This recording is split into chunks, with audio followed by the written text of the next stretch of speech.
प्रिय विद्यार्थियों नमस्कार। आज आपका टॉपिक जो चल रहा है, तारीख आपकी है 15 और टॉपिक का जो दिन चल रहा था वॉइस का लास्ट डे है। जो विद्यार्थी नए जुड़े हैं वो देख सकते हैं, ये जो टॉपिक चल रहा था 10 मई से चल रहा था। आप इसको अपनी online classes YouTube teaching expert channel पर जाकर देख सकते हो। इससे पहले टॉपिक और हो चुका है नरेशन, 4 तारीख से आप उसको भी देख सकते हैं। कुछ विद्यार्थी जो नए जुड़े हैं। इसके अलावा जो विद्यार्थी लगातार अध्ययन कर रहे हैं, जुड़े हुए हैं, उनको यदि कोई समस्या हो जो टॉपिक हुए हैं तो आप संपर्क कर सकते हो। वॉइस वाले टॉपिक में मैंने आपको affirmative sentence, negative sentence, imperative sentence, preposition वाले sentence, clauses sentence, has to, have to, had to, is are and was were to, going to वाले सेंटेंस सब मैं करवा चुका हूं। यहां बात की जा रही है जो नया टॉपिक अपना चल रहा है, नेक्स्ट चलेगा correct form of the verb. वो आपका टॉपिक यहां से आगे कल से चलेगा। आज हम बात करते हैं वॉइस के बारे में। वॉइस में मैं आपके कई रूल्स करवा चुका हूं और ये अगला नियम है आपका। सभी विद्यार्थी लिखिए और फिर समझाते हैं।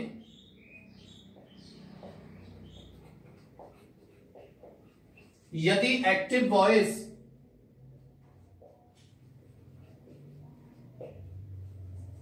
देयर से प्रारंभ हो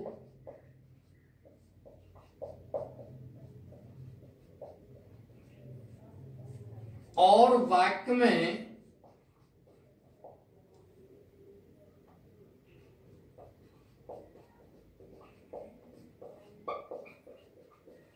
इनफाइनाइट वर्ब, इनफाइनाइट वर्ब का मतलब होता है टू MB फर्स्ट आती है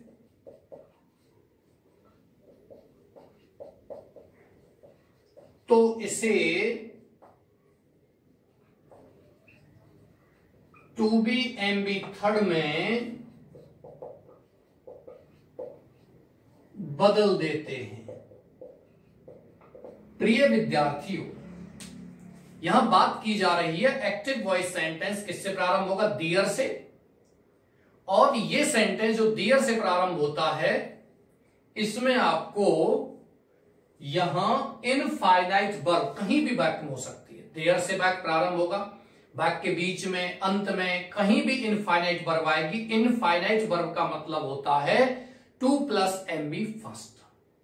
यदि आप इसे पैसिव वॉइस में बदलना चाहते हैं तो आपको ये टू बी थर्ड में, 2B + MB थर्ड में उसी स्थान पर लिखना होगा।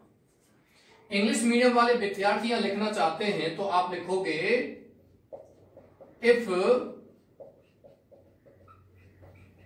Active voice begins from, will भी लिख सकते हैं, there, and the sentence has infinite verb means 2 + MB first, then change it into to be MB third। कहने का मतलब यह है कि यदि एक्टिव वॉइस सेंटेंस आपका किससे प्रारंभ होता है? डियर से, और इस वाक्य में इनफाइनाइट वर्ब हो यानी 2 + मुक्रिया की फर्स्ट फॉर्म हो तो इसको हम 2B + मुक्रिया की थर्ड फॉर्म में बदल देते हैं। अब बात यह आती है कि बदलेंगे कहां? उसी स्थान पर। You will not change the object into the subject. You will not change the subject into the object. You will not write here the third form of the main verb. You will not write here any helping verb. अलग से कोई साक्रिय आपको यहां नहीं लिखनी है। मैं एक उदाहरण यहां देता हूं ध्यान से समझना है, there is a lot of work to complete. एक सेंटेंस जो किससे प्रारंभ होता है, देयर से, और उसी वाक्य में उसी सेंटेंस में क्या दिया हुआ है, टू प्लस मुख्य क्रिया की फर्स्ट फॉर्म। तो आप क्या करोगे, पैसिव वॉइस को चेंज करोगे पैसिव वॉइस में, तो देयर का क्या लिखोगे, देयर, इज का is, a lot of work का a lot of work, to first का to be completed, to first का टू बी, और कंप्लीट की थर्ड फॉर्म क्या हो जाएगी, कंप्लीटेड हो जाएगी। मैं आशा करता हूं आपने इसको उतार लिया होगा, इसको कॉपी कर लिया होगा। चलिए यहां से आगे और सेंटेंसेज उदाहरण लेते हैं, बात करते हैं। जैसे आपका एक्टिव वॉइस सेंटेंस प्रारंभ होता है, there are two books to teach, पढ़ाने के लिए दो पुस्तकें हैं। तो यहां बात करेंगे पैसिव वॉइस की। पहचान देखिए किससे प्रारंभ है, देयर से, और इसमें इनफाइनाइट वर्ब यानी टू प्लस एन भी फर्स्ट दी हुई है। देयर का देयर लिखेंगे, आर का आर लिखेंगे, टू का टू लिखेंगे, बुक्स का बुक्स लिखेंगे, और टू फर्स्ट को बदलेंगे टू बी थर्ड में। टू बी और टीच की थर्ड फॉर्म क्या होती है, taught. There are two books to be taught. इस तरीके से चेंज किया जाएगा। चलिए कॉपी कीजिए, एक उदाहरण और लेते हैं इसी का।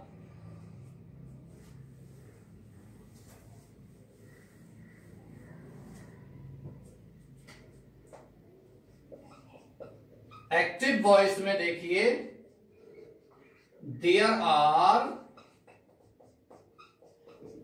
6 लेटर्स टू पोस्ट। ये आपका सेंटेंस है एक्टिव वॉइस का। अब आपको पहचान ध्यान रखनी है कि वाक्य किससे प्रारंभ है, देयर से, और इस वाक्य में क्या दिया हुआ है, इनफाइनाइट वर्ब यानी टू प्लस मुख्य क्रिया की first form. My dear students, you have to look that the sentence begins from there and the sentence has infinite verb in it. ध्यान दीजिए, पैसिव में आप जब इसको चेंज करोगे तो देयर का क्या लिखोगे, देयर, आर का आर लिखोगे, 6 का 6 लिखोगे, लेटर्स का लेटर्स, और टू बी पोस्ट की थर्ड फॉर्म क्या हो जाएगी, पोस्टेड। इस प्रकार से आपका ये सेंटेंस बनेगा। आशा करता हूं आपको समझ में आ गया होगा। आगे और देखिए, एक सेंटेंस और लेते हैं। देयर आर, देयर वर्ब भी हो सकता है, नो मैटर। ये प्रेजेंट टेंस, ये पास्ट टेंस, इससे फर्क नहीं। मैंने बताया था देयर से प्रारंभ होगा और इनफाइनाइट वर्ब होगी। There were 3 poems to compose. कितनी कविताएं हैं, देखिए देयर से प्रारंभ है, compose, to compose infinite verb दी हुई है। आप पैसिव में क्या करोगे, इसको चेंज करोगे, तो देखिए देयर का देयर, वर्ब का वर्ब। मैंने आपको बता दिया, ये जो हेल्पिंग वर्ब्स होती हैं, टेंस जो परिवर्तन होता है वो नरेशन में होता है। माय डियर स्टूडेंट्स, आप सभी को ध्यान रखना है कि जो टेंस चेंज होता है वो किस में होता है, नरेशन में। पैसिव में, एक्टिव से passive, when we change an active voice sentence into passive voice then we do not change the tense of active voice. हम एक्टिव वॉइस के टेंस को बदलते नहीं हैं। There were 3 poems to be compose की third form क्या हो जाएगी, कंपोज्ड। ये ध्यान रखिए, आप इनको कॉपी कीजिए या आप इसका स्क्रीनशॉट भी ले सकते हो। वीडियो को पॉज करते हुए आप स्क्रीनशॉट लीजिए। मैं आशा करता हूं ये वाला नियम आपकी समझ में आ गया होगा। यहां से आगे बात करते हैं अगले नियम की।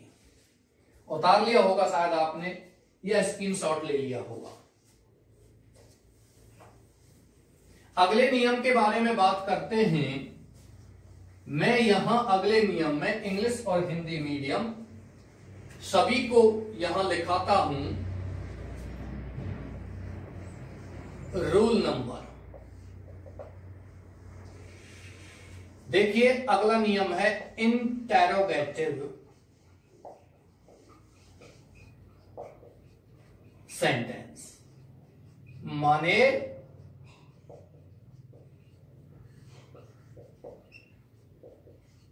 प्रश्नवाचक वाक्य। ध्यान दीजिए, साधारण वाक्य और नकारात्मक वाक्यों में तो कोई दिक्कत नहीं है, लेकिन वाक्य जो प्रश्नवाचक होते हैं उनमें थोड़ी सी दिक्कत है। थोड़ा सा प्रॉब्लम क्या होता है कि प्रश्नवाचक वाक्यों में आपका एक्टिव वॉइस सेंटेंस जब हम पैसिव में चेंज करते हैं तो प्रश्नवाचक वाक्यों में एक्टिव वॉइस का ही स्ट्रक्चर चेंज होता है।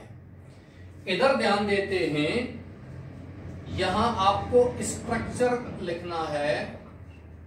स्ट्रक्चर का मतलब होता है वाक्य रचना। एक्टिव वॉइस की कैसी होती है? सबसे पहले आपको मिलेगी हेल्पिंग वर्ब, कोई भी मिल सकती है। Is, are, am, do, does, did, has, have, will, shall, can, जो भी है वो मिलेगी आपको। हेल्पिंग वर्ब के बाद क्या मिलेगा आपको? सब्जेक्ट।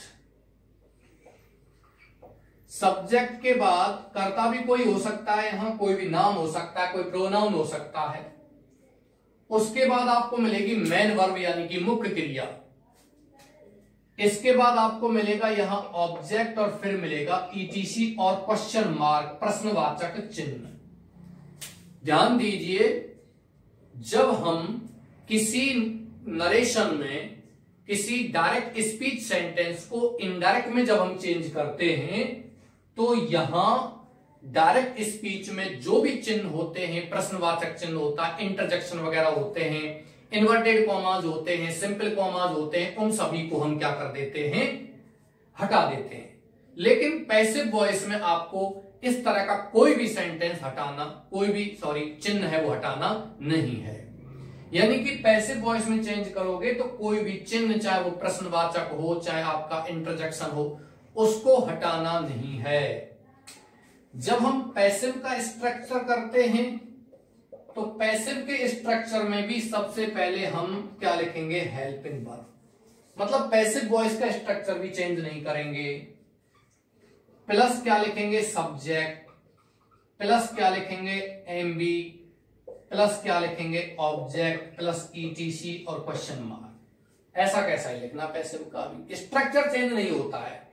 लेकिन ध्यान दीजिए, पैसिव वॉइस में सब्जेक्ट के स्थान पर ऑब्जेक्ट ये आएगा, ये आएगा। माने जो पैसिव वॉइस में कर्ता होगा ना, वो कर्म वाला होगा। एक्टिव में जो कर्म है ना, आपने नियम पढ़े हैं, कर्म को कर्ता बनाइए। और चौथा नियम क्या पढ़ा था? बाय लगा करके कर्ता को कर्म बनाना है। ये चेंज है थोड़ा सा। दूसरा चेंज क्या है? हमारा पहला नियम था कि कर्म को कर्ता बनाइए, और दूसरा नियम क्या था? टेंस के अनुसार हेल्पिंग वर्ब लिखिए। लेकिन यहां क्या होगा? जब इंटरगेटिव सेंटेंस होते हैं तो जो दूसरा नियम था, यानी कि आपका वर्ब वाला हेल्पिंग वर्ब और मेन वर्ब, हेल्पिंग वर्ब वाला, उसको हम पहले नियम के स्थान पर लिखेंगे। और जो पहला नियम था सब्जेक्ट वाला, कर्ता वाला, यानी कर्म को कर्ता बनाइए, वो आप कहां लिखोगे? दूसरे नियम के स्थान पर। इतना सा चेंज है बस। देखिए, यहां बात करते हैं, एक चीज का विशेष ध्यान रखना है, इसमें वही 4 नियम लिखते हैं। लेकिन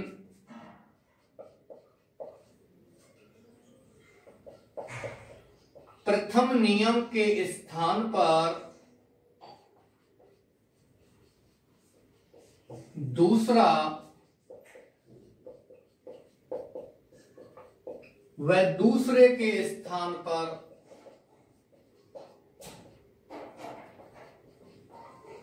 पहला नियम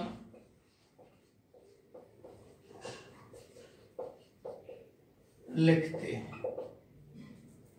अब यह बात करते हैं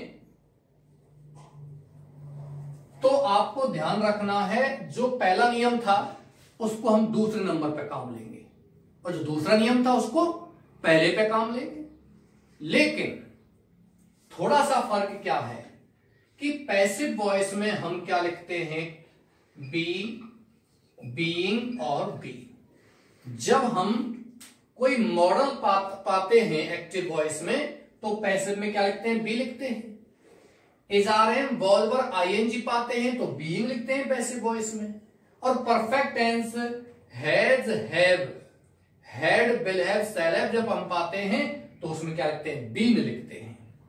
लेकिन आपको जब एक्टिव से पैसिव में इसे बदलना है तो ध्यान रखिए इसे हम कहां लिखेंगे, मुख्य क्रिया की थर्ड फॉर्म से पहले।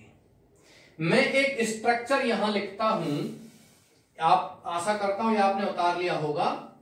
एक स्ट्रक्चर यहां लिखता हूं, आपको वो ध्यान रखना है कि एक्टिव वॉइस में सब्जेक्ट के स्थान पर क्या लिखोगे, एच वी। आप उतार लीजिए इस स्ट्रक्चर को, पहले वाला नहीं उतारना था।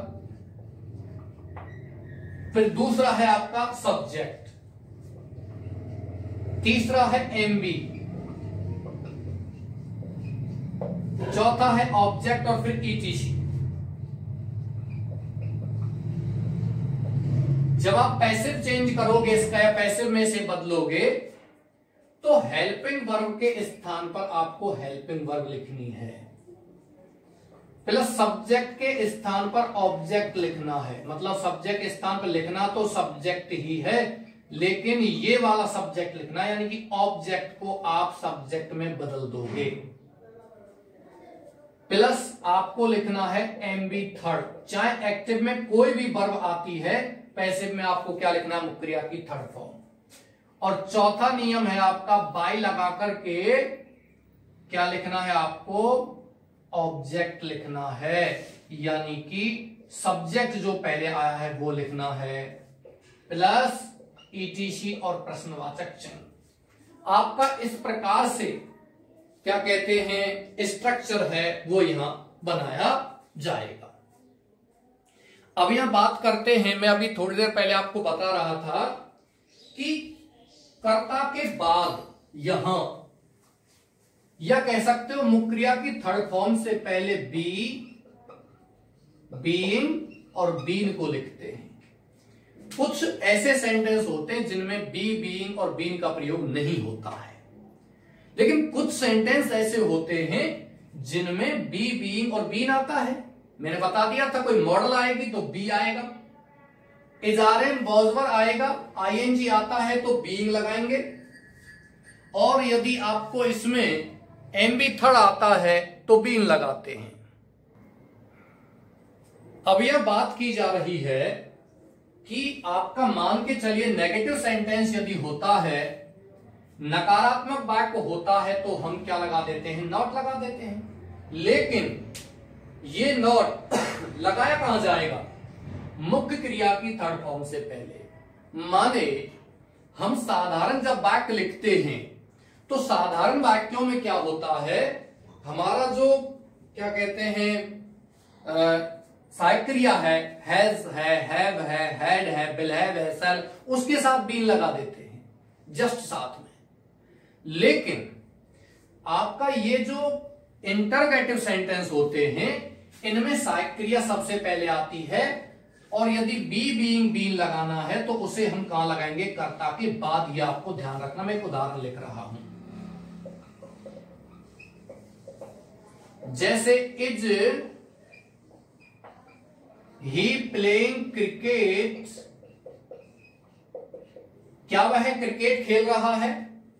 देखिए ये तो हो गई आपकी सहायक क्रिया, ये हो गया आपका सब्जेक्ट कर्ता, ये हो गई आपकी मेन वर्ब, ये हो गया आपका ऑब्जेक्ट इत्यादि नहीं है, इसमें प्रश्नवाचक चिन्ह दिया हुआ है। जब हम इसको पैसिव में बदलते हैं, पैसिव में चेंज करते हैं, तो ध्यान दीजिए हेल्पिंग वर्ब के स्थान पर हेल्पिंग वर्ब लिखना है, इज के स्थान पर हम इज लिख देंगे। अब आपका प्रश्न है यहां सहायक क्रिया को यहां बदलते नहीं है, इज आर इनको बाद वर्ब बदल दें, लेकिन यहां इज है तो यहां आर भी हो सकता है। इस बात को कौन बताएगा? कर्ता। इस एक्टिव वॉइस में कर्ता कौन है? ही।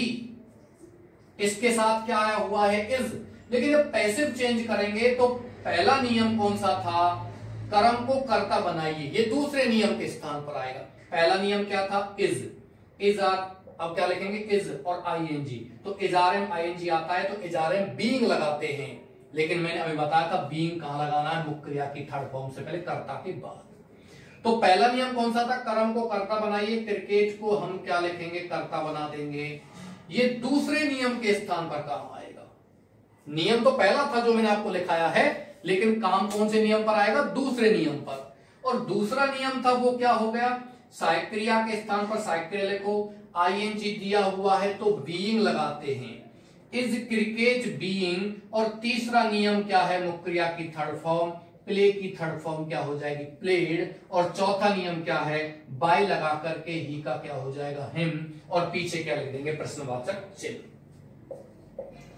एक उदाहरण और लेते हैं। Why did he write a letter? ये आपका सेंटेंस है कि उसने पत्र क्यों लिखा। देखिए आप इसको भूल जाइए कुछ समय के लिए। आपका सेंटेंस ऐसा है, सहायक क्रिया दी हुई है, सब्जेक्ट कर्ता दिया हुआ है, मेन वर्ब दी हुई है राइट, ऑब्जेक्ट दिया हुआ है लेटर क्वेश्चन मार्क, ईटीसी नहीं है, कोई बात नहीं।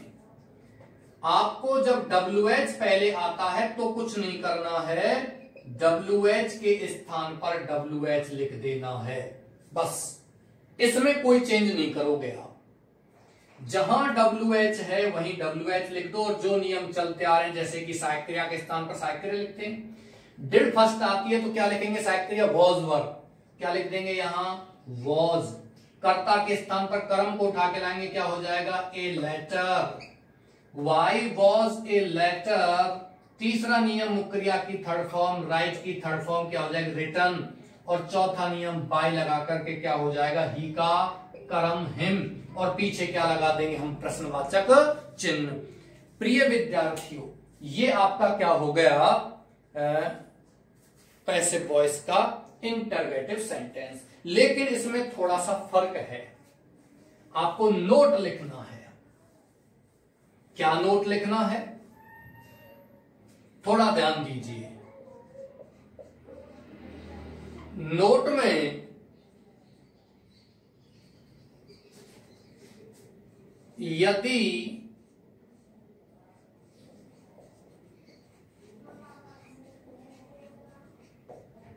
एक्टिव वॉइस में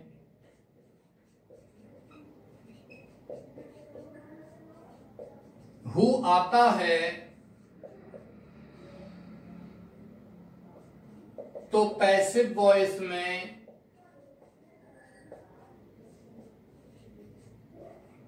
इसे बाय हुम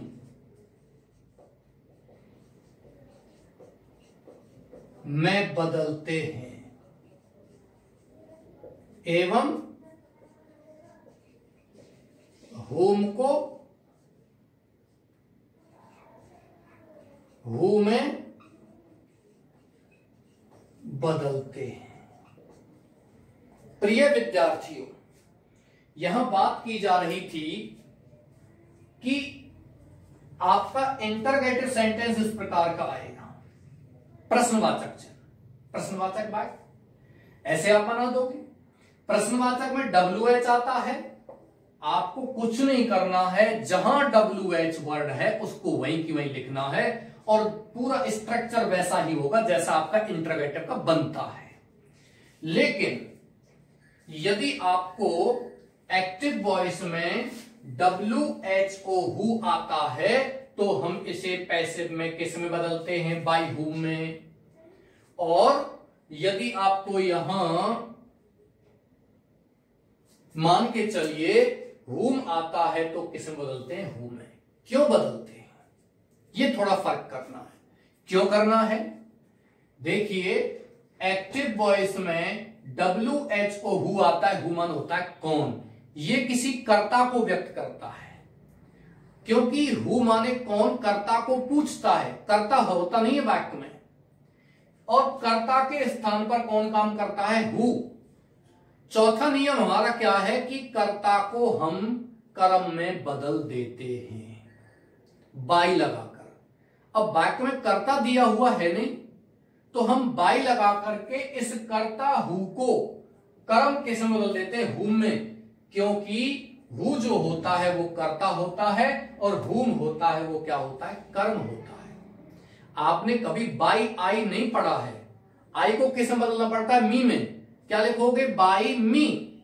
अब ध्यान देना है सेंटेंस को, जैसे कि हुम आता है WHO है तो हु में बदलते हैं। कारण जब वाक्य हुम से प्रारंभ होगा तो आपको वाक्य में कर्म नहीं दिया हुआ आएगा। और अपना पहला नियम क्या है कि कर्म को कर्ता बनाते हैं। कर्म क्या है, हुम, कर्ता क्या हो जाएगा इसका, हु। ये कारण है। उदाहरण लेते हैं, हु ब्रॉक द मिरर। शीशा या दर्पण किसने तोड़ा, हु ब्रॉक द मिरर। क्या लिखेंगे, हु का बाय हुम इसी स्थान पर। सहायक क्रिया कुछ भी दी हुई नहीं है। मुख्य क्रिया की कौन सी फॉर्म है, सेकंड। क्या लिखेंगे, was work, by whom was.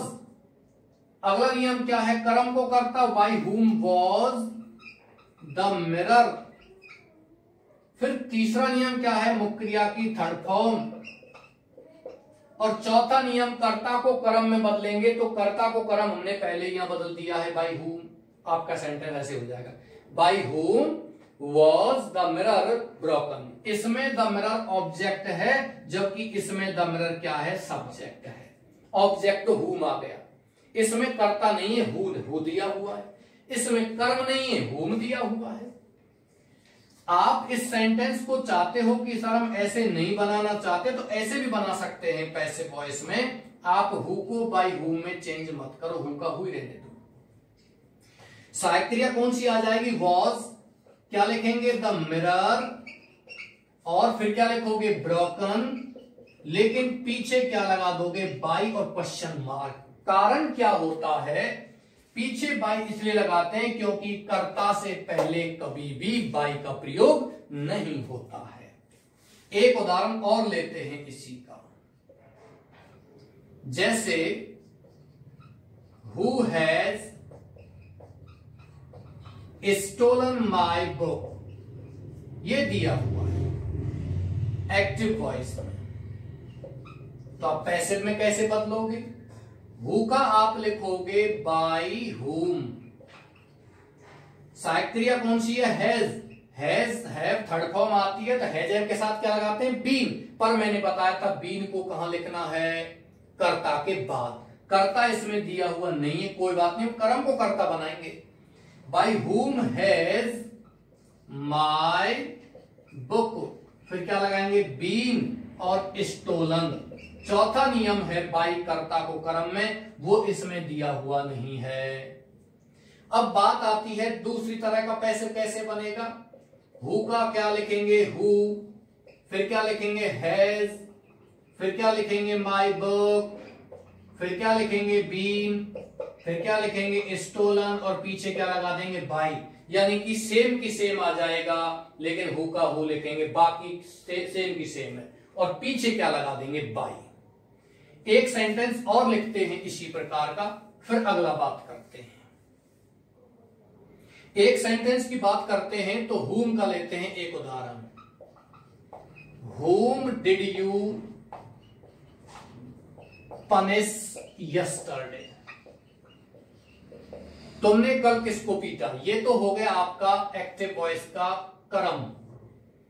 ये हो गई सहायक क्रिया, ये कर्ता, ये हो गया आपका मेन वर्ब, और यस्टरडे आपका ईटीसी दिया हुआ है, ये मान लीजिए।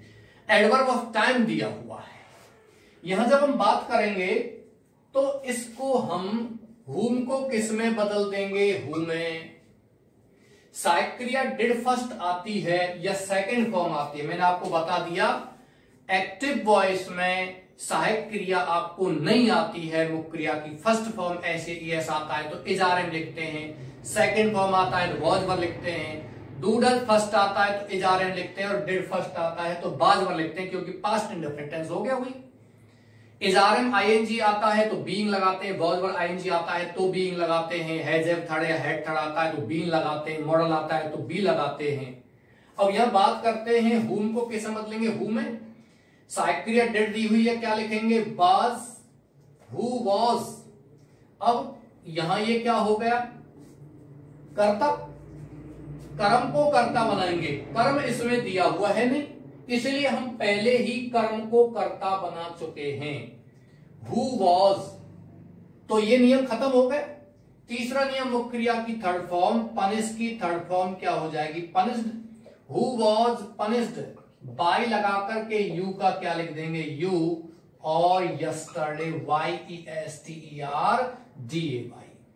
आशा करता हूं ये आपकी समझ में आ गया होगा।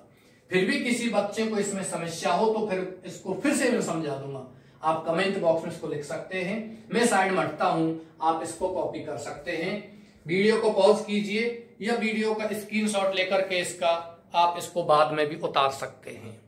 यहां से आगे अगला जो प्रकार आएगा वो मैं आपको कराता हूं।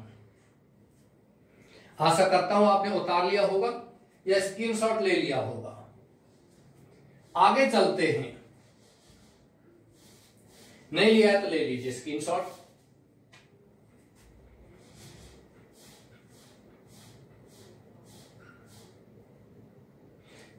प्रिय विद्यार्थियों,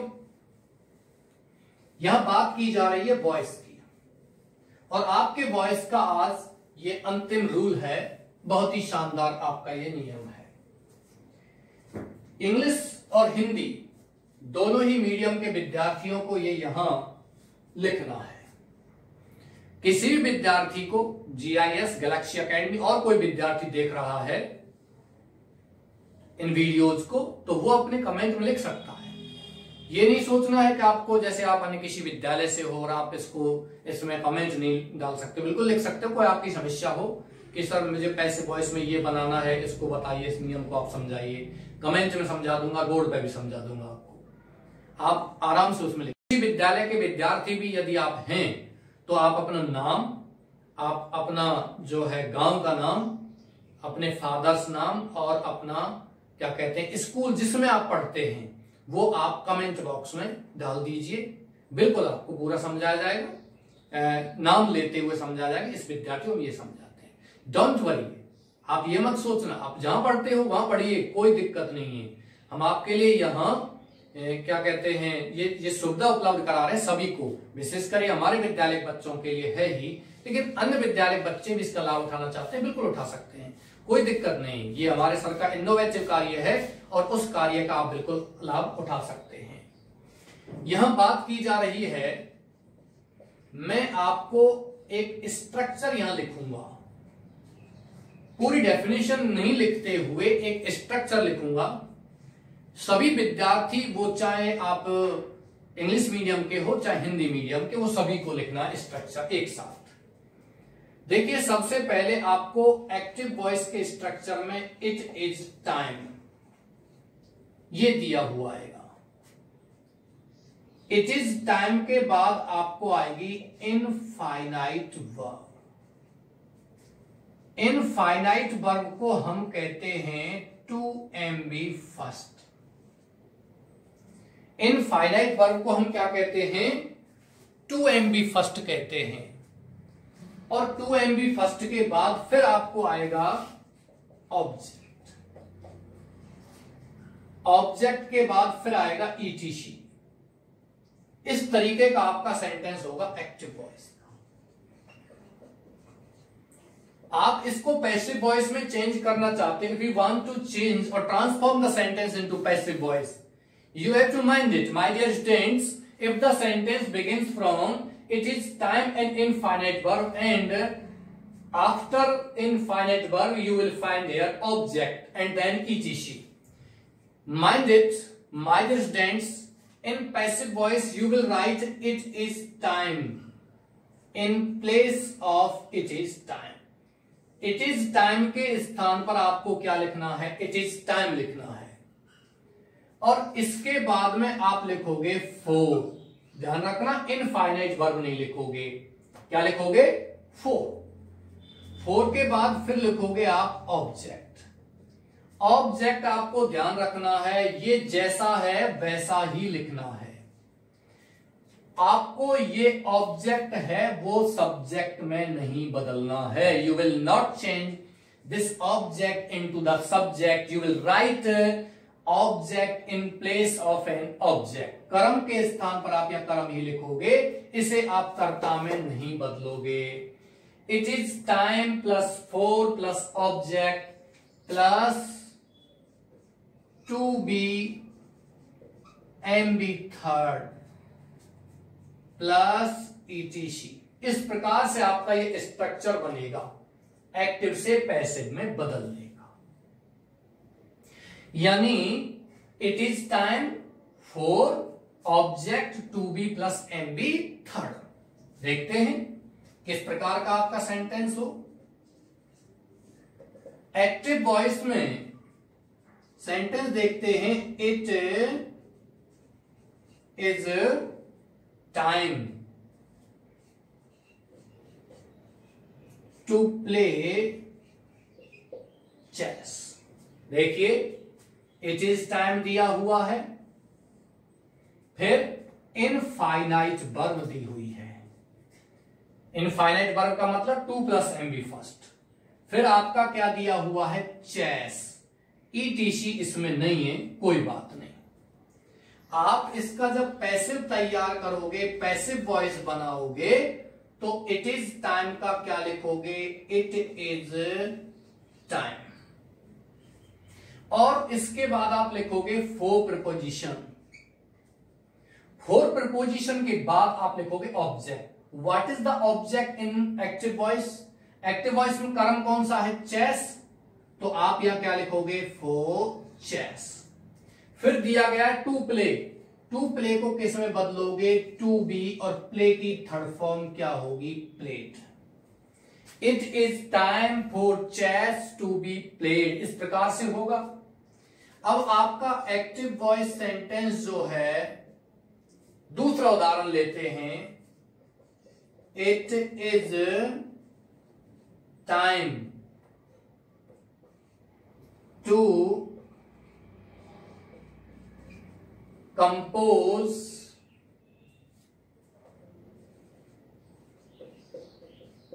म्यूजिक ट्यून. ये आपका सेंटेंस है. आशा करता हूं आप इसको बना सकते हैं. ध्यान दीजिए, आपको एक्टिव वॉइस सेंटेंस का जो स्ट्रक्चर है उसकी ओर आपको ध्यान देना है कि हमारा एक्टिव वॉइस में क्या स्ट्रक्चर दिया हुआ है. एक्टिव वॉइस का स्ट्रक्चर वही है. इट इज टाइम, फिर to M B first infinite verb, फिर म्यूजिक ट्यून संगीत धुन. तो आप इसका जब पैसिव तैयार करोगे तो इट इज टाइम के स्थान पर क्या लिखोगे? It is time. फिर क्या लिखोगे? फोर. फिर क्या लिखोगे आप? कर्म को उठा के लाओगे, म्यूजिक ट्यून. और टू कंपोज का क्या लिखोगे? To be composed. इस प्रकार से आपका सेंटेंस बनेगा. आशा करता हूं आप इसको उतारिए, स्क्रीनशॉट लीजिए. यह आपके समझ में आ गया होगा. इस प्रकार से स्ट्रक्चर आपको बनाना है एक्टिव से पैसिव का. यह आपका अंतिम नियम है. और उदाहरण देखते हैं. इससे पहले आप इसको कॉपी कीजिए, उतारिए, स्क्रीनशॉट ले सकते हैं. मैं इस साइड में हट गया. प्रिय विद्यार्थियों, आप सभी को अच्छे से स्टडी करना है. जिस प्रकार से आप ऑफलाइन क्लासेज में स्टडी करते हो, बिना किसी झिझक के भी आप यहां पूछ सकते हो. ऑफलाइन क्लासेज में जिस प्रकार से आप बैठते हो उसी प्रकार से आप बैठिए. आप चेयर लगाइए, अपना टेबल पर आप मोबाइल रखिए, थोड़ी दूरी पर रखिए आपको बिल्कुल साफ नजर आएगा। ये आपका व्हाइट बोर्ड पर जो कुछ लिखा है बिल्कुल अच्छे से साफ नजर आएगा, आप इसको पढ़ सकते हो। और भी कोई समस्या हो तो उसके समाधान के लिए आप यहां लिख सकते हो। आशा करता हूं ये आपने कॉपी कर लिया होगा, उतार लिया होगा। अब बात करते हैं एक्टिव वॉइस का, एक और सेंटेंस लेते हैं।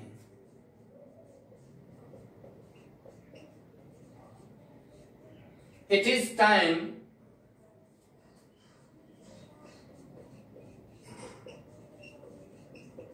To close the window. खिड़की बंद करने का समय है। प्रिय विद्यार्थियों, जब आप पैसिव में बदलोगे तो इट इज टाइम का क्या लिखोगे? It is time to close the window. कर्म को उठा के लाओगे, इट इज टाइम फॉर। कर्म को लाएंगे तो क्या लिखेंगे? The window. फिर क्या लिखेंगे? To be closed. आप इनको कॉपी कीजिए, उतारिए, स्क्रीनशॉट लीजिए। मैं एक सेंटेंस और लिखता हूं इसमें। नेक्स्ट आपका आता है, इसी में एक्टिव वॉइस में एक और लेते हैं।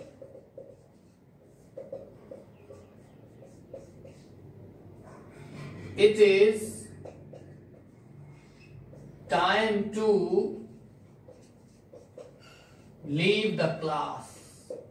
कक्षा को छोड़ने का समय है। इट इज टाइम आ गया, टू फर्स्ट और यहां ऑब्जेक्ट।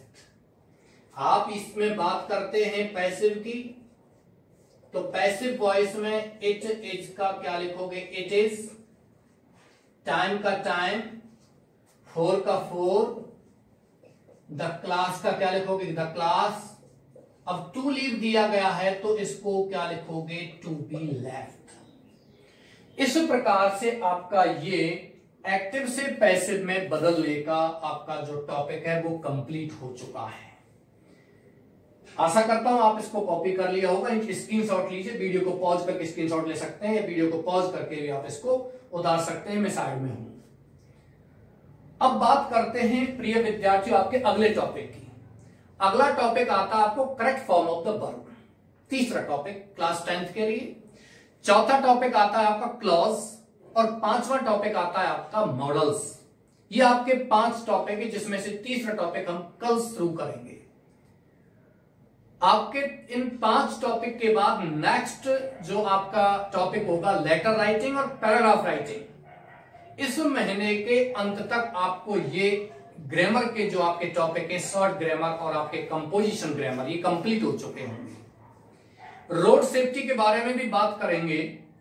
और अब बात करते हैं आपकी दोनों जो किताब हैं, पुस्तकें हैं, उनमें से आपका इस ग्रामर पोर्शन के बाद, कंप्लीट ग्रामर होने के बाद में आपका पोइट्री है, पोएम दी हुई है। आपके सिलेबस में 4 पोएम है। जेने ट्रेंड की पोएम दी हुई है risk. Charles Mackay my good right hand, ये आपकी पोएम दी गई है। लोटस पोएम दी हुई है, तोरू दत्त कवयित्री है, भारतीय कवयित्री, ये आपकी पोएम है। और एक आपकी जो पोएम दी हुई है an elegy on the death of mad dog, पागल कुत्ते की मृत्यु पर शोक गीत, ये आपकी पोएम दी हुई है। तो इसमें आपको पोएम भी करवाई जाएंगी। पोएम को यहां व्हाइट बोर्ड पर लिखा जाएगा। आपके पास किताब नहीं भी है तो भी कोई दिक्कत नहीं है, आपको पोएम यहां बोर्ड पर लिखा दी जाएंगी। और लिखाने के बाद में आपको उनका हिंदी अर्थ समझाना है, आपको उनका भाव समझाना है, और तब जाकर के आपकी पोएट्री स्टार्ट करनी है। Correct form of the verb की बात करेंगे यहां से आगे कल। तो वर्ब में आपको किस प्रकार से भरनी है वर्ब। रिक्त स्थान आपको दी हो जाएगी। You will find a blank in the sentence and you will fill in the blanks correct helping verb and correct main verb. यानी कि सही तरीके से आपको सहायक क्रिया और सही तरीके से मुख्य क्रिया उसमें भरनी होगी। इसके बारे में हम correct form of the verb के बारे में कल बात करेंगे। प्रिय विद्यार्थियों 4 नंबर की आती है वर्ब और बहुत ही सरल टॉपिक है। यदि आप थोड़ा सा उसमें पढ़ते हैं, ये आप स्टडी करते हो तो सारे टॉपिक्स आप सरल हो जाएंगे, आपको चिंता करने की आवश्यकता नहीं है। इसी के साथ मैं यहां मेरा जो आज का क्या कहते हैं वीडियो है वो समाप्त करता हूं। आप इसका स्क्रीनशॉट ले सकते हैं और आप इसको आसानी से कंप्लीट कर सकते हैं। ओके डियर्स, आशा करता हूं मेहनत कीजिए, अच्छे से पढ़िए, रेगुलरिटी जरूर रखिए। ये नहीं एक दिन पढ़ लिए 2 दिन छोड़ दिया, 2 दिन पढ़ लिए 1 दिन छोड़ दिया। रेगुलरिटी रखिए, नियमितता ही आपको आगे ले जाएगी। लगातार धीरे धीरे वर्क करते हुए, प्रयास करते हुए, you will achieve your goal. Definitely you will achieve your goal. I expect this. Okay dears, thank you very much.